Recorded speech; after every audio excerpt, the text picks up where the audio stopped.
Christopher রোডে কিন্তু অদ্ভুত এক চিত্র তুমি দেখতে পাবে, যেখানে কিন্তু একটা না দুখানা বিল্ডিং কিন্তু দুটো বিল্ডিংয়ের ওপরে হেলে পড়েছে। তোমাকে দেখাবো প্রথমেই যে সবুজ রঙের বিল্ডিংটা দেখতে পাচ্ছ, এই বিল্ডিংটির ওপরেই কিন্তু ছতলা যে নির্মীয়মান বিল্ডিং, সেই বিল্ডিংটা খানিকটা হেলে পড়েছে এবং এই সবুজ রঙের বিল্ডিংটা এই ছতলা বিল্ডিংয়ের দিকে খানিকটা হেলে পড়েছে। আমরা একেবারে ছাদে গিয়েছিলাম, ছাদে গিয়ে যে চিত্র দেখেছিলাম যে 1 হাত পর্যন্ত ছাড় নেই দুটো বিল্ডিংয়ের মধ্যে।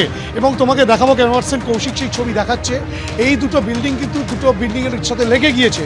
এবং এই যে পুরনো বিল্ডিংটি রয়েছে, যেটা 5 তলা বিল্ডিং, সেখানেই কিন্তু বাসিন্দারা যেটা স্পষ্টত অভিযোগ করছেন যে তারা জানেন এই বিল্ডিংটা সম্পূর্ণ বেআইনিভাবে তৈরি হয়েছে।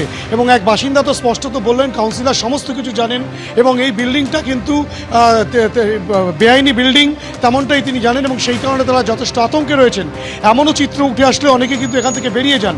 ট্যাংরা থানার অন্তর্গত এই ক্রিস্টোফার রোড, কলকাতা পুরসভার 58 নম্বর ওয়ার্ড, যে ওয়ার্ডের কাউন্সিলর সন্দীপন সাহা, তার কথায় তিনি কিন্তু কিছুই জানেন না। এতদিন ধরে একটা বিল্ডিং হলো, কিন্তু তারপরে কোনোরকমভাবে তিনি জানেন না যে কীভাবে বেআইনি নির্মাণ হলো, কী বেআইনি নির্মাণ হলো। বেআইনি নির্মাণ হলো তার জানার কথা নয়, এ ধরনের প্রসঙ্গ এইসব মন্তব্য তিনি করেছেন।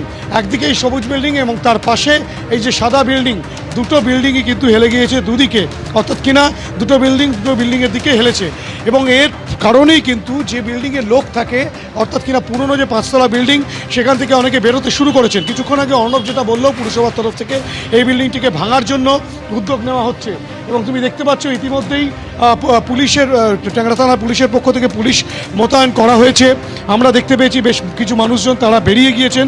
এবং যে বিল্ডিংটি নতুন হচ্ছে, সেই বিল্ডিংয়ের জমির যে মালিক, তিনি যেটা বলছেন যে এখানে অধিকাংশ বিল্ডিংই ইলিগাল, এখানে কিন্তু কোনো বৈধ বিল্ডিং নেই, সবই বেআইনিভাবে তৈরি করা হচ্ছে। 58 নম্বর ওয়ার্ড জুড়ে বিভিন্ন বেআইনি বিল্ডিং থাকা সত্ত্বেও কাউন্সিলর কোনোটাই জানেন না, তেমনটাই কাউন্সিলরের বক্তব্য। এবং তিনি বলছেন এর পরবর্তী ক্ষেত্রে তিনি খোঁজখবর নিয়ে দেখবেন। যদিও পুরসভার তরফ থেকে কিন্তু যেটা বলা হচ্ছে, এখনও পর্যন্ত যে সিদ্ধান্ত নেওয়া হয়েছে, ক্যামেরা পার্সন কৌশিককে বলবো দেখাতে, এই যে বিল্ডিংটি, যে বিল্ডিংয়ে লোকজন থাকেন এখনও পর্যন্ত, পুষ্পাঞ্জলি অ্যাপার্টমেন্ট, সেটা বিপজ্জনক রয়েছে, অনেক আগে থেকেই এটা ছিল। সেই বিল্ডিংটাকে ভেঙে দেওয়ার জন্য কিন্তু নির্দেশ দেওয়া হচ্ছে।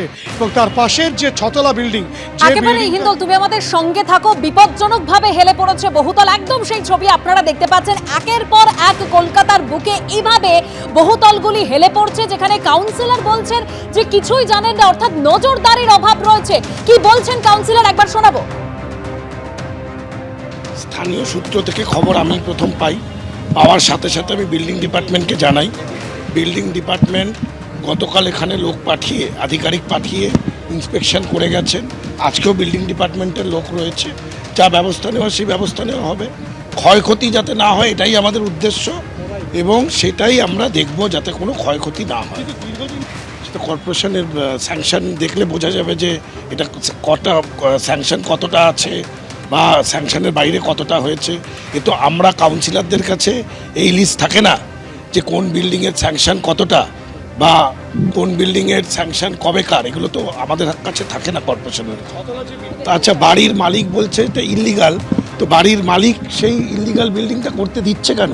তারা এই রকম ফোরে প্রমোটারদেরকে অ্যালাউ করছে কেন? কেন তারা কর্পোরেশনের কাছে যাচ্ছে না? আজকে তো আমরা কর্পোরেশন আইন এতটাই সহজ করে দিয়েছি যে ঠিকা প্রপার্টিগুলোর ওপরেও আজকে আমরা স্যাংশন দিচ্ছি।